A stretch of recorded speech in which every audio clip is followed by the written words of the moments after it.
Hi guys! Welcome to my channel. Ayan, nandito na naman kami ni Daddy sa Manila.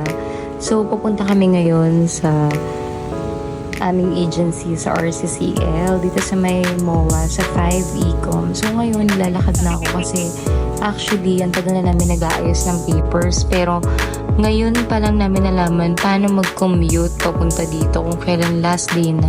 Yung kukunin na namin yung dispatch kit namin for tomorrow.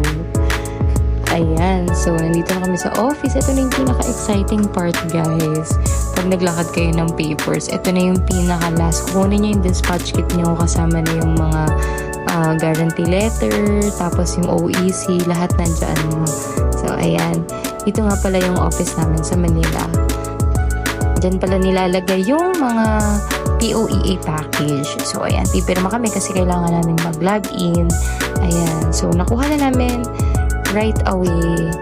Wala na kami naging problema. So, pinalabas rin kami agad ng guard kasi hindi daw pwede tumambay. Ayan. So, guys, ito nga pala kung may gusto kayong applyan. Ayan. Ganito na lang.